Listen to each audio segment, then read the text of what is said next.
시청자 여러분 반갑습니다. 세상을 이긴 십자가의 능력, 이 위대한 강좌에 오신 것을 진심으로 환영합니다. 오늘은 제8회 역사를 이긴 십자가의 능력입니다. 바로 이 세상 어떤 권력과 문화에 있어서도 예수의 십자가가 얼마나 큰 능력을 발휘했는가, 우리가 종교적인 문제가 아닌 현실적인 문제에서 한번 살펴보고자 하는 것입니다. 오늘은 제8회, 다음 제9회가 이 시리즈의 마지막이 됩니다.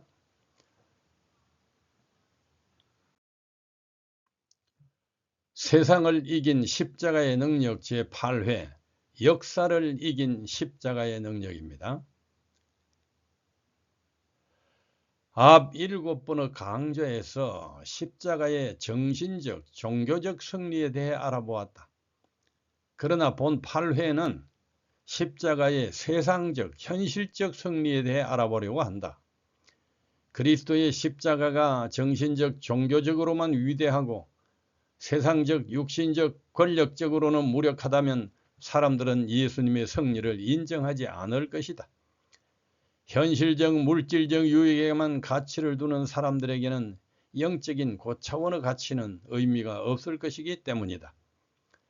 그런데 예수님은 세상적, 육신적으로도 위대한 승리자이시다. 세인트 헬레나 섬으로 유배 갔던 나폴레옹이 임종시의 한 고백은 아주 유명하다. 나와 시에저는 칼로 세상을 정복했다. 그러나 그 제국은 영원히 멸망해버렸다. 그런데 예수 그리스도는 병졸 하나 없이 사랑으로 세상을 정복했다. 그리고 그의 제국은 아직도 세상을 지배하고 있다. 라고. 세상과 권력의 힘을 다 잘 아는 나폴레옹이 한 말이라 이 말의 파장이 크다.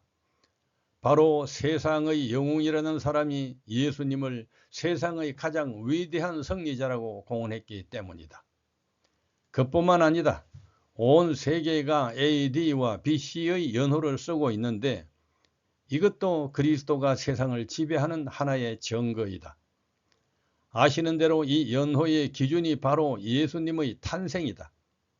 이렇게 예수님의 탄생이 세계적 연호, 세계 연호의 기준이 된 것은 이미 그리스도가 그만큼 세상을 지배하고 있었다는 증거이다.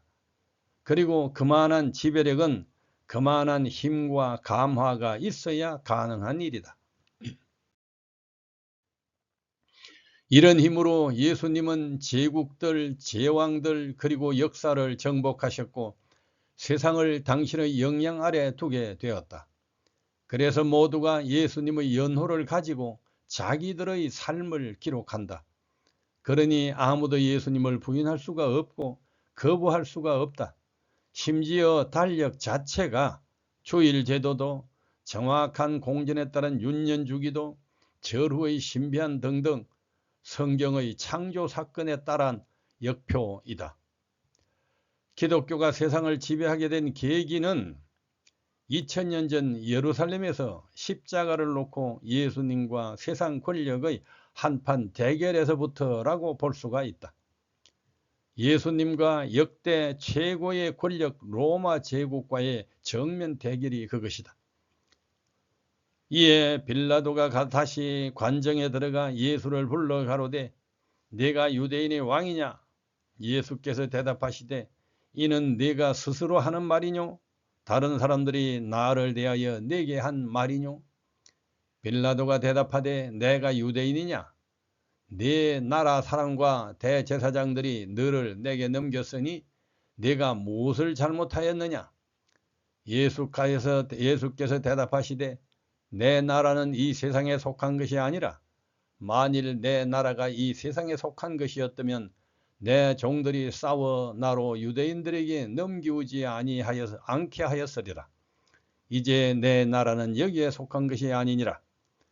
빌라도가 가로되 그러면 네가 왕이 아니냐? 예수께서 대답하시되 네 말과 같이 내가 왕이니라. 내가 이를 위하여 났으며 이를 위하여 세상에 왔나니 곧 진리에 대하여 증거하려 함이로다. 무릇 진리에 속한 자는 내 소리를 듣느니라 하신대 빌라도가 가로되 진리가 무엇이냐 하더라.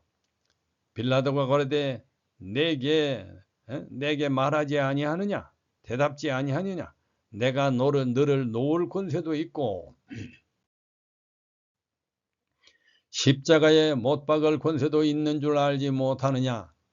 예수께서 대답하시되 위에서 주지 아니하셨다면 나를 해할 권세가 없었으리니 그러므로 나를 내게 넘겨준 자의 죄는 더 크니라 하시니.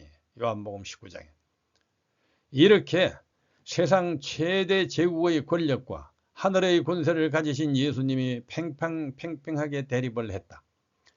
빌라도는 제국의 권력 앞에 진리가 다 무엇이냐며 비웃었고 예수님은 너희의 권세도 하나님이 주신 것이라며 대받으셨다. 그런데 그 싸움은 예수님의 완성으로 결말이 났다. 그들은 피우던 빌라도는 황제에게 고발이 되어 프랑스 남부의 고을 지방으로 휴양을 갔고 거기서 자살하였다. 그리고 AD 313년 컨스탄틴 황제의 밀라노 칙령을 통해 로마 제국이 통째로 기독교 국가가 되었다. 그때로부터 터키의 역사는, 세계의 역사는 기독교 중심으로 굴러가기 시작했다. 이렇게 세상에서 가장 강력한 제국도 그리스도의 십자가에 굴복하고 말았다. 이제 이 세상의 심판이 이르렀으니 이 세상 임금이 쫓겨나리라. 내가 땅에서 들리면 모든 사람을 내게로 이끌겠노라 하시니 이렇게 말씀하시면 자기가 어떠한 죽음으로 죽을 것을 보이심이라.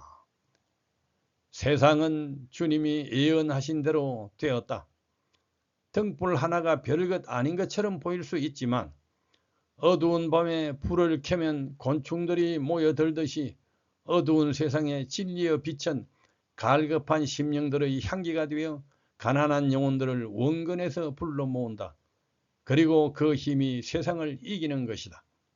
진리는 힘이 있다. 쏜살같이 지나가는 인생, 덧없는 죽음 앞에서 구원은 오직 영원한 진리를 붙드는 데에 있다.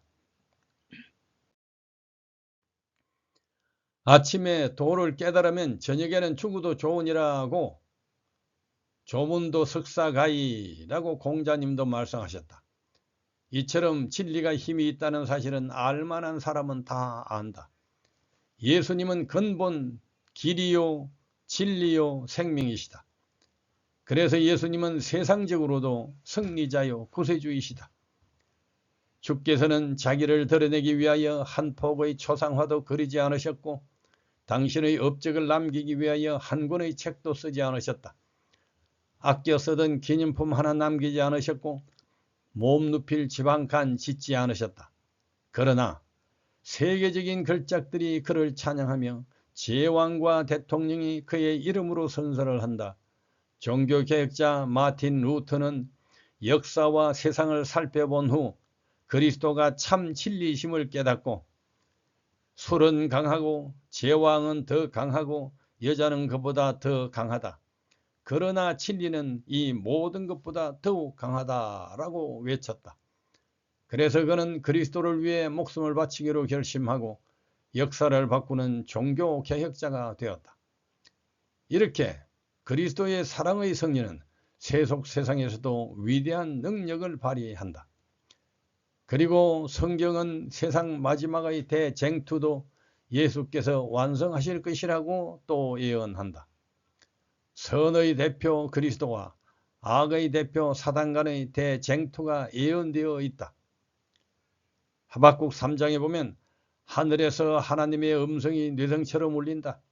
동쪽에서 나타난 작은 구름이 점점 밝아지더니 언약의 무지개 안에 예수께서 강림하신다.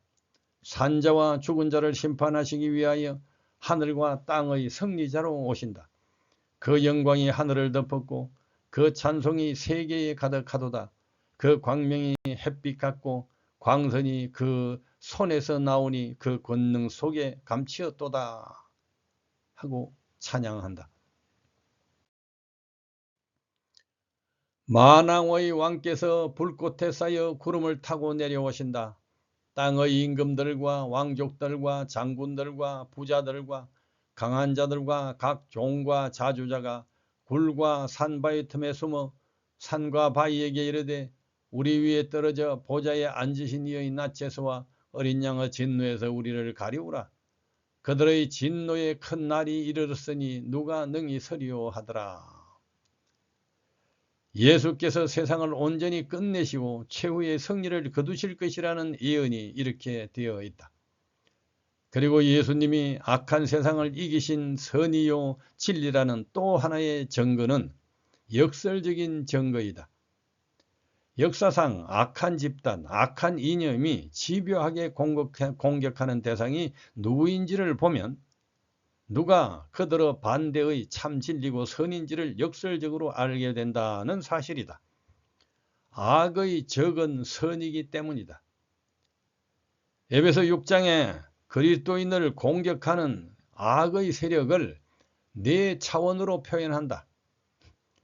우리의 씨름은 혈과 육에 대한 것이 아니요 정사와 권세와 이 어두움의 세상 주관자들과 하늘에 있는 악의 영들에게 대함이라.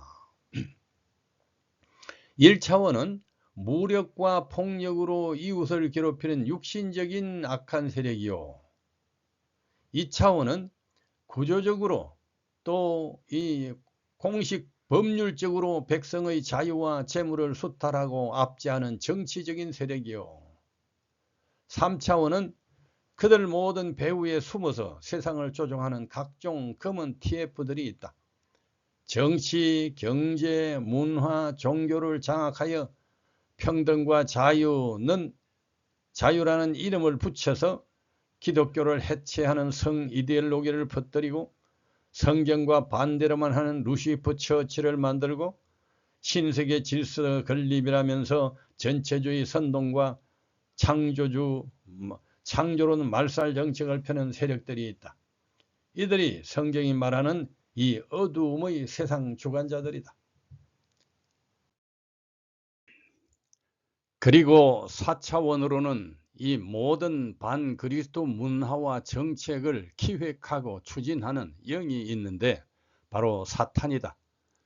이 악령은 기독교 내부에 다양한 이설과 사이비를 만들고 광야에서 성경 말씀으로 예수님을 미혹했던 방법으로 성경을 혼란시켜 교회들을 타락시켜 내부 혼란을 일으킨다. 심지어 가짜 십계명으로 참 십계명을 정죄하는 일요일 강제 성수운동도 벌일 것이다. 이러한 사탄의 집요하고 광범위한 그리스도 회방 활동은 역으로 그리스도가 바로 사단의 정반대편에 참 구주요 진리심을 증거하는 또 하나의 표시가 된다. 인류 역사에서 예수님만큼 공격을 당한 분이 없고 성경만큼 회방을 받은 경전이 없다. 사이비와 이설이 많기로도 기독교만한 것이 없다. 이 모든 것이 예수님의 위상이 어떠함을 역으로 증거하는 것이다. 그런데 다행인 것은 기독교는 다른 종교와 달리 유일무이한 정경이 확정되어 있어 정직과 열심만 있으면 누구나 이설과 사이비를 가려낼 수가 있다는 사실이다. 예수께서 말씀하셨고 예수께서 실천하신 승리의 길을 우리들도 찾을 수가 있는 것이다. 최후의 대쟁투에서 멸망의 편이 되느냐 승리의 편이 되느냐는 스스로 선택할 수 있다는 말이다. 가장 잔인한 죽음의 형틀이었던 십자가가 예수께서 달리신 이후로는 병원, 교회, 구호단체 등등 사람을 살리는 가장 자비로운 기호가 되었다. 이렇게 예수님의 십자가는 세상을 이기는 역설적 힘이 있다. 십자가의 도가 멸망하는 자들에게는 미련한 것이요 구원을 얻는 우리에게는 하나님의 능력이라. 고린도전서 1장 18절. 제8회는 여기까지 합니다. 다음 제9회는 마지막 회, 이 시리즈의 마지막 회가 되겠는데 세상죄를 지신 어린 양의 승리를 봅니다. 감사합니다.